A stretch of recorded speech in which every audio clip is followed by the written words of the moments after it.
الحمد لله وحده والصلاة والسلام على من لا نبي بعده وبعد. محترم سامعین و ناظرین، آج میں آپ کے سامنے روزہ کے چند مکروہات کا ذکر کروں گا. روزہ کی حالت میں جن کاموں کا کرنا مکروہ ہے ان میں سے کچھ کا ذکر آپ کے سامنے کروں گا. مکروہ کسے کہتے ہیں، اس کی وضاحت پہلے ضروری ہے.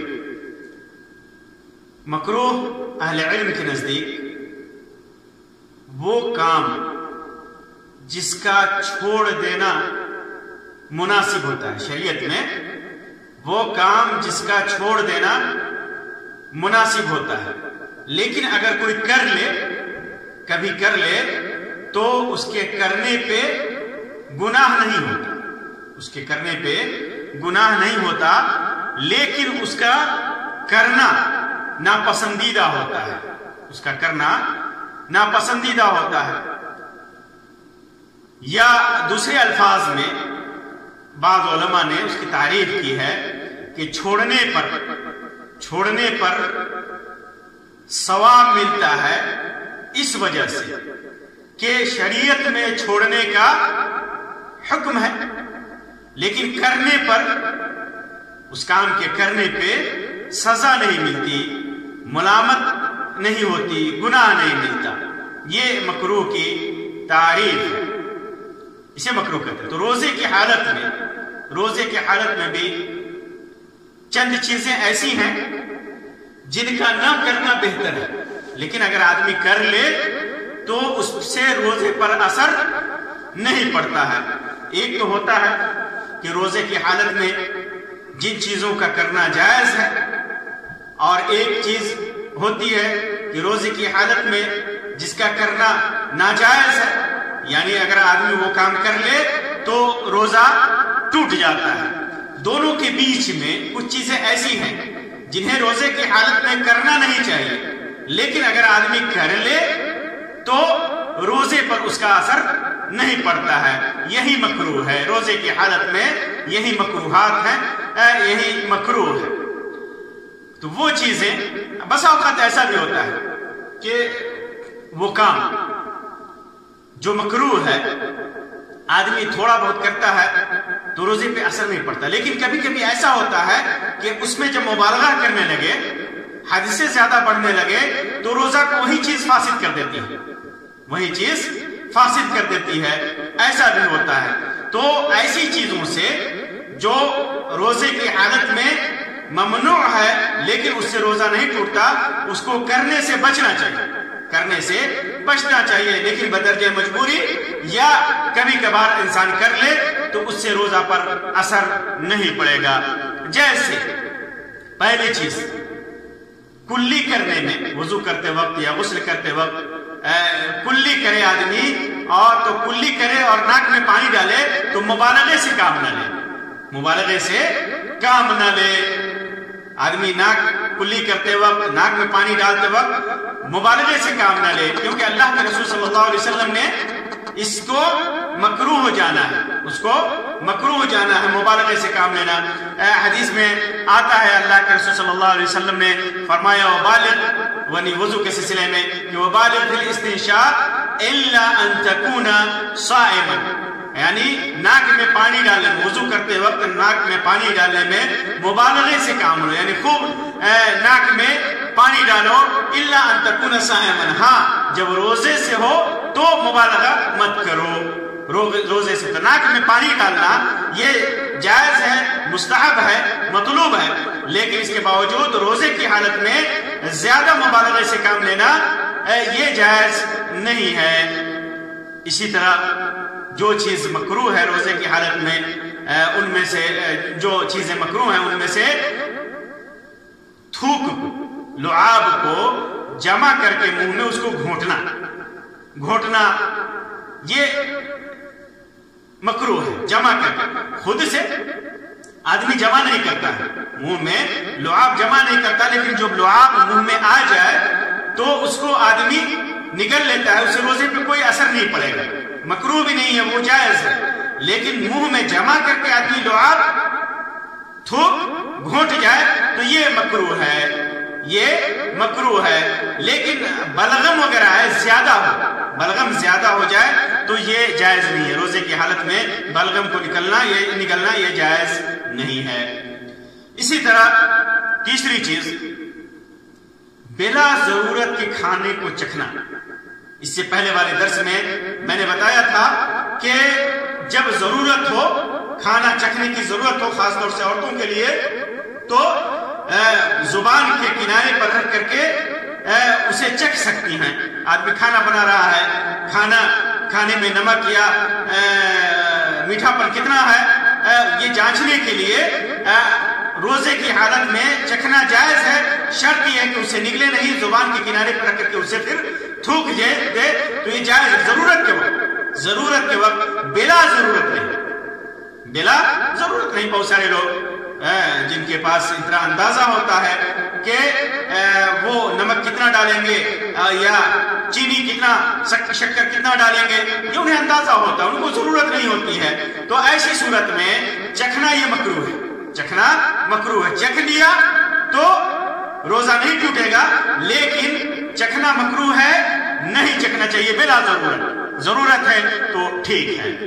اسی طرح چوتھی چیز، مشقت اور پریشانی برداشت کر کے سفر میں روزہ رکھنا۔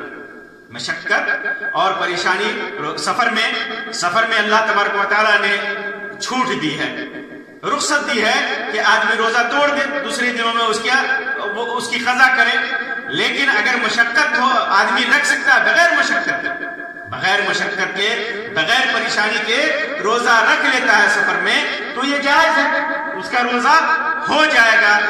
لیکن اگر مشقت ہے، پریشانی ہے، اس کے باوجود روزہ رکھ رہا ہے تو یہ مکروہ ہے۔ روزہ تو ہو جائے گا لیکن ایسی حالت میں روزہ رکھنا مکروہ ہے۔ صحیح بخاری اور صحیح مسلم کی روایت ہے، جابر بن عبداللہ رضی اللہ تعالیٰ عنہما سے فرماتے ہیں کہ اللہ کے رسول صلی اللہ علیہ وسلم ایک سفر میں تھے تو ایک بھیڑ دیکھی۔ اللہ کے رسول صلی اللہ علیہ وسلم نے ایک بھیڑ دیکھی اور ایک آدمی کے اوپر سایہ کیا جا رہا تھا، تو اللہ کے رسول صلی اللہ علیہ وسلم نے دریافت فرمایا کہ یہ کیا ہو رہا ہے؟ تو لوگوں نے کہا کہ یہ آدمی روزہ سے ہے، سفر میں ہے اور روزہ سے ہے۔ تو اللہ کے رسول صلی اللہ علیہ وسلم نے ارشاد فرمایا، لیس من البر الصوم فی السفر، سفر میں روزہ رکھنا یہ نیکی نہیں ہے، یہ اطاعت نہیں ہے۔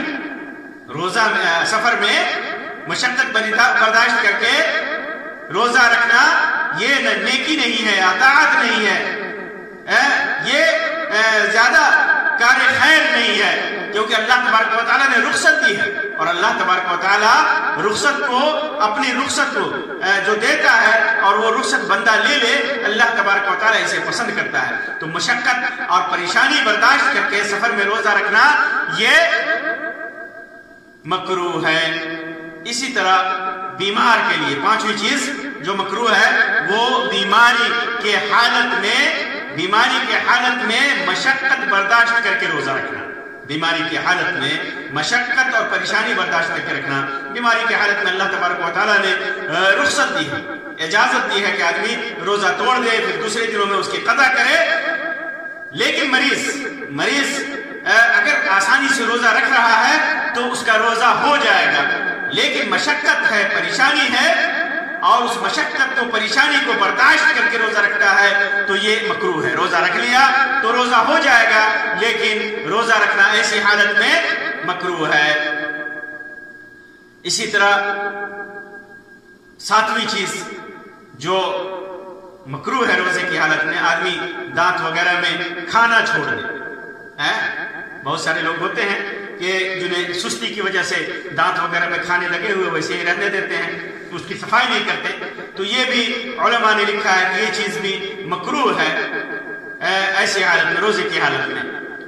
اسی طرح آٹھویں چیز جو مکروہ ہے وہ عذر والے لوگ، جو معذور لوگ ہیں، جیسے سفر میں سے آئے ہیں واپس، روزہ توڑے ہوئے ہیں، یا بیمار آدمی ہے روزہ توڑے ہوا ہے، یا عورتیں ہیں ماہواری کی حالت ہے، نفاس کی حالت ہے، ایسی حالت میں علی الاعلان کھائے پیے یہ مکروہ ہے، جبکہ اس کو چھپا سکتے ہیں، روزے دار کے سامنے کو دکھائے بغیر وہ کھا سکتے ہیں، چھپا کر کے کھا سکتے ہیں، صاحب عذر ہیں، انہیں اختیار ہے روزہ نہ رکھنے کا، لیکن وہ علی الاعلان کھائے پیے روزے داروں کو دکھا کر کے، تو یہ مکروہ ہے، انہیں چھپا کر کے کھانا چاہیے، وہ چھپا سکتے ہیں لیکن پھر بھی علی الاعلان کھا رہے ہیں، پی رہے ہیں، یہ مکروہ ہے۔ اسی طرح 9ویں چیز جو روزے کی حالت میں مکروہ ہے، جائز ہونے کے باوجود یہ ساری چیزیں میں جو بیان کر رہا ہوں مکروہات، وہ جائز ہونے کے باوجود مکروہ ہے، ناپسندیدہ، ان سے بچنا چاہیے، بعض حالات میں خاص طور سے بچنا چاہیے۔ تو 9ویں چیز ہے بیوی کو بوسہ دینا، روزے کی حالت میں بیوی سے بوس و کنار کرنا، لپٹنا چمٹنا، یہ مکروہ ہے۔ کس کے لیے جائز ہے، لیکن کس کے لیے مکروہ ہے؟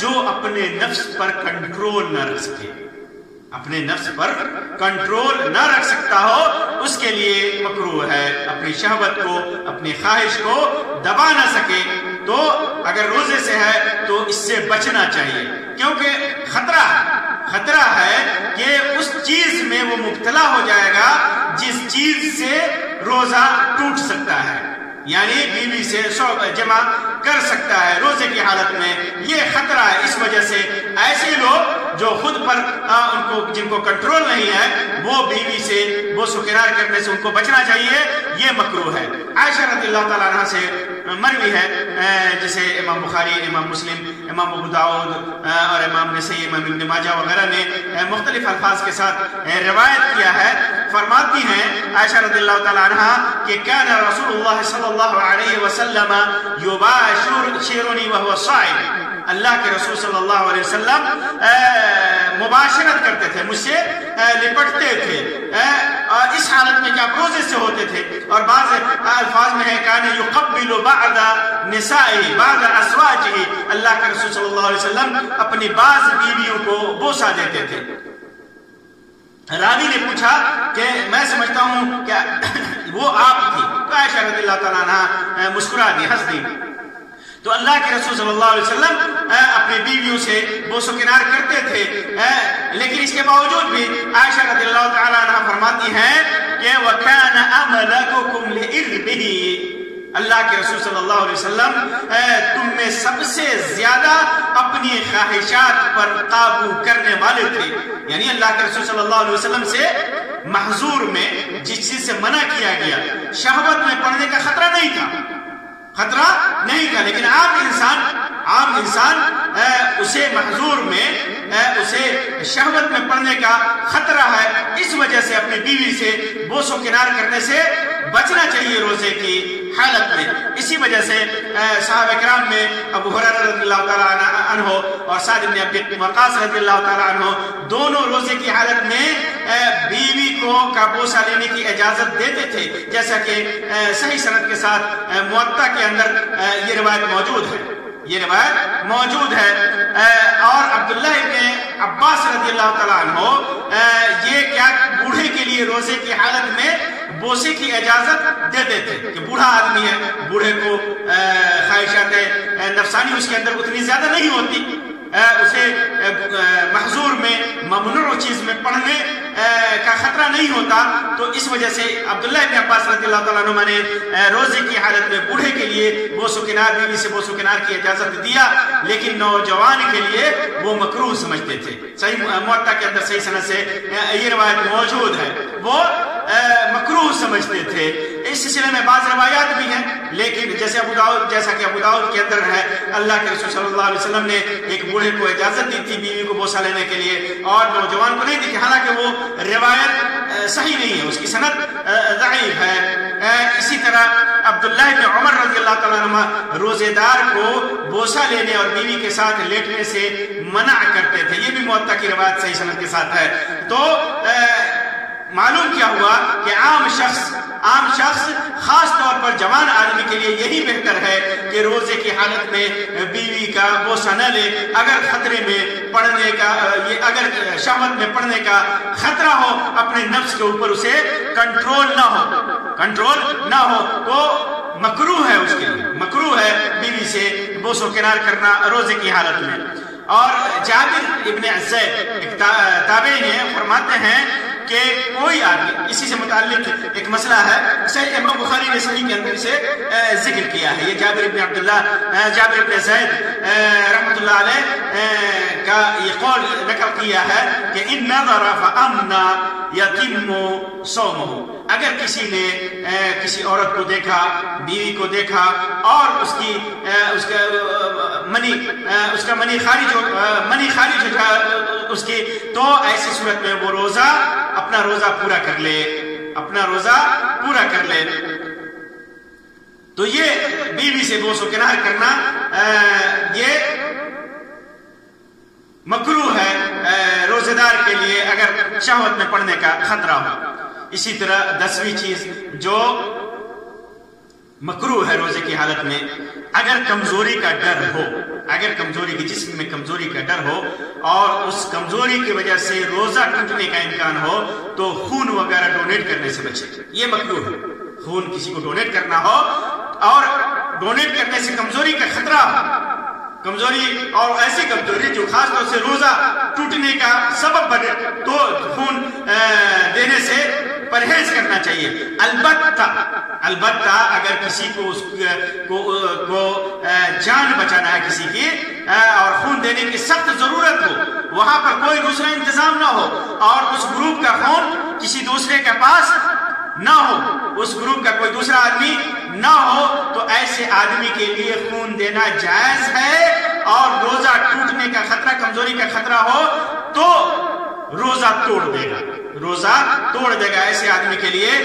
چونکہ مجبوری ہے، کسی کی جان بچانی ہے، تو ایسی صورت میں وہ روزہ توڑ دے گا اور اس کے بدلے میں دوسرے دنوں میں اس کی قضا کرے گا.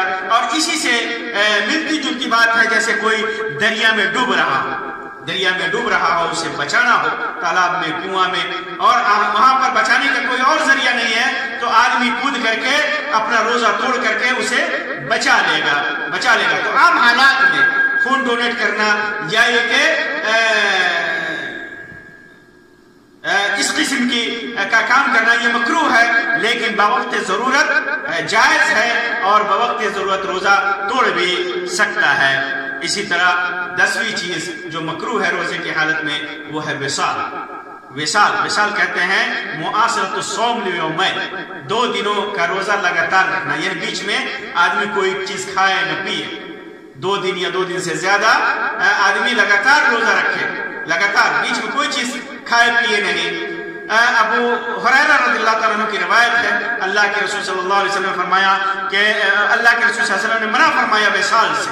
امام بخاری نے، امام مسلم نے اس کو روایت کیا ہے کہ نہا رسول اللہ صلی اللہ علیہ وسلم عن الوصال، اللہ کے رسول صلی اللہ علیہ وسلم نے وصال سے یعنی لگاتار روزہ رکھنے سے منع فرمایا ہے. اور اگر ایک روایت ابو سعید خدری رضی اللہ تعالیٰ عنہ کی روایت ہے، فرماتے ہیں کہ اگر آدمی کو پاس مشقت نہ ہو کہ تو ایسی صورت میں وہ کیا کر سکتا ہے. اللہ کے رسول صلی اللہ علیہ وسلم کو فرماتے ہوئے انہوں نے سنا کہ تم صوم وصال نہ رکھو، لا تواصلوا، تم صوم وصال مت رکھو، وصال کر کے لگاتار روزے مت رکھو. اور اگر فَأَيُّكُمْ إِذَا أَرَادَ أَن يُوَاصِلْ فَلْيُوَاصِلْ حَتَّى السَّحَرِ، اگر تم میں سے کوئی صوم وصال رکھنا چاہے تو سحری کے وقت تک رکھے، سحری سے زیادہ نہیں، بیچ میں ضرور کھائے پیے. تو وصال، روزوں میں وصال کرنا یہ مکروہ ہے. روزہ کوئی رکھ لیتا ہے تو اس نے ایک تو سنت کی مخالفت کی اور دوسرے کہ اس کا روزہ تو ہو جائے گا، فرض کی ادائیگی تو ہو جائے گی، لیکن اس کے لیے ایسا روزہ رکھنا مکروہ ہے۔ تو یہ چند چیزیں میں نے بیان کی جو روزے کی حالت میں روزہ تو ہو جائے گا لیکن اس کا کرنا مکروہ ہے، ناپسندیدہ ہے، اور بسا اوقات اس میں مبالغہ کرنا یہ روزہ کو توڑنے کا سبب ہے۔ اللہ تبارک و تعالی ہمارے روزے کو قبول فرمائے، اللہ تبارک و تعالی قرآن و سنت کے مطابق ہمارے اعمال کو کر دے۔ آمین یا رب العالمین، وآخر دعوانا الحمد للہ رب العالمین، وصلی اللہ علی خیر خلقہ وسلم، والسلام علیکم ورحمۃ اللہ وبرکاتہ۔